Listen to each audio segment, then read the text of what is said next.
Thanks for joining us, America. I'm Dave Ramsey, your host. Steve is with us in South Bend, Indiana, and his 18-year-old daughter is dating a 22-year-old young man. They're getting very serious. They're both in church. They're good young people. He thinks the guy's a great guy. His family are all Dave Ramsey people, meaning they are handling their money smart and with common sense. His daughter is too, and he wonders when he can begin to broach the subject with the young man. And he may have said a couple of times in this he thinks they're going a little too fast towards the altar. Is that a fair summary of what you told me, Steve? Exactly. Okay. You're right on. First thing I want you to do is I'm going to put you on hold when we're done, and Kelly's going to pick up. I'm going to send you a copy of my favorite book on the subject of fathers and daughters. It's called Strong Fathers, Strong Daughters by Dr. Meg Meeker. Thank you. Dr. Meeker is a good friend of mine, Meg is, and she's been on the show here several times. There is a huge correlation between a lady's successful life and her relationship with her dad. And the book is very encouraging for you to be very plugged into the situation. Our society says that has discounted the value of men and men in the home, and the book really encourages you to say, hey, I need to man up and be in my daughter's life, especially in this kind of a situation. Absolutely. Because you have a unique place here. Now, that is not that's not control freaking, but it's establishing influence and using it.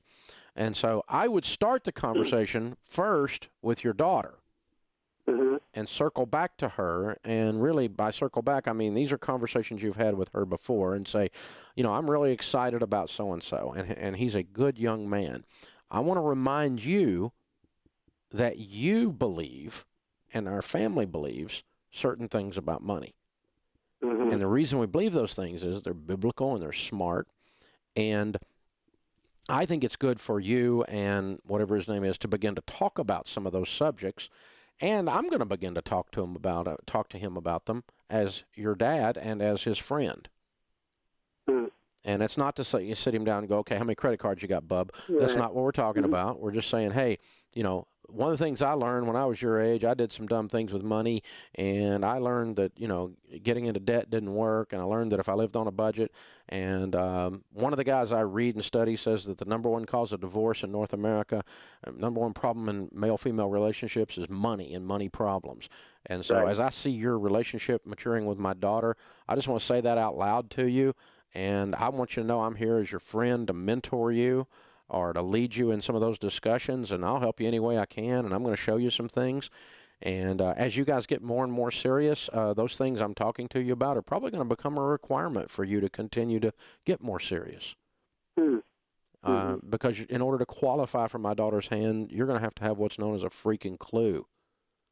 Right. She's a princess, and I'm going to expect her to be treated that way by you the rest of her life. And, you know, I mean, you can have some fun with that, mix in humor. It's not you hammering the guy. That's not the point.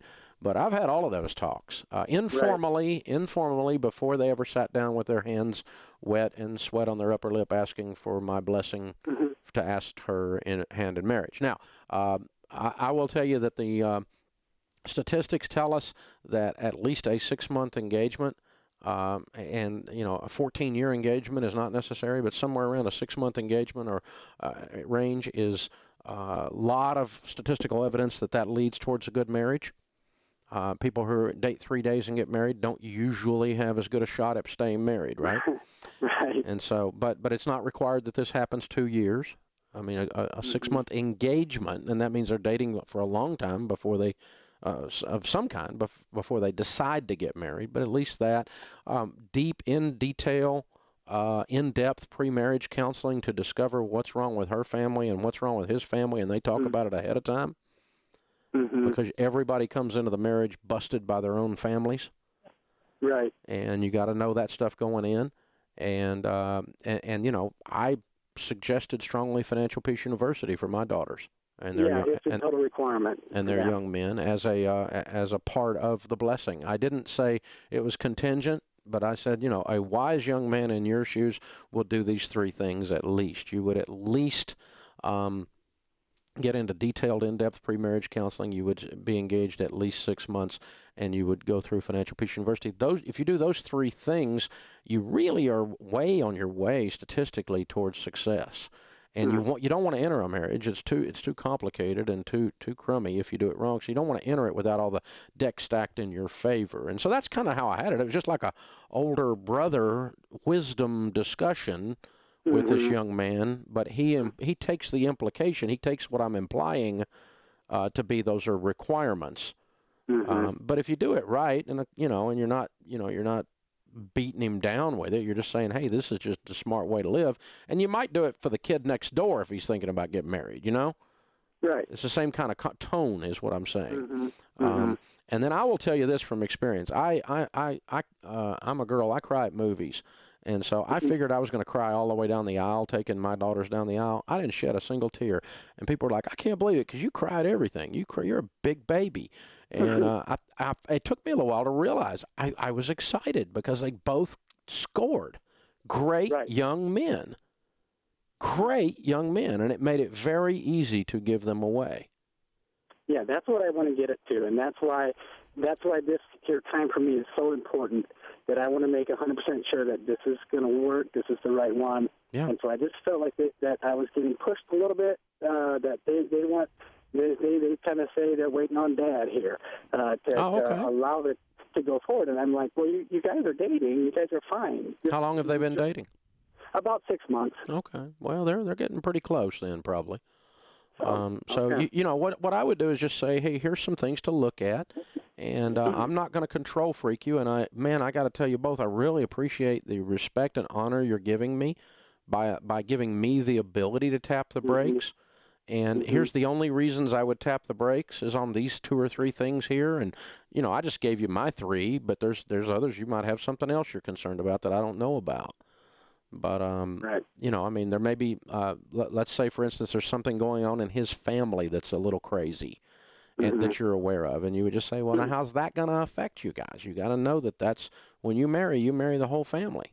And so, and every family's got some crazy in it somewhere. Absolutely. It's just a matter of discovering where sooner than later and setting reasonable boundaries around it. Every family. Some of it's a little more behind the curtain, and some of it's just crazy in the street. But it's there, and so you just kind of talk that stuff through with them. And hey, you've been praying. If you're like me, you've been praying for her mate since she was little, and be open to the idea that God probably sent her an imperfect guy, kind of like He sent your wife. And that's kind of how I had to look at it. But my sons-in-law, they're like sons to me. I scored. But I used to say I hit the son-in-law lottery, but I didn't. I taught my girls to pick well. This is what a man looks like. It's what manhood looks like. And you'll recognize it when you see it, darling. And then they found it, A couple of them dated little boys a couple times. But they didn't have a lot of tolerance for little boys. They pretty much wanted men, and that's not a chronological thing, by the way. That's an emotional and spiritual maturity I'm talking about.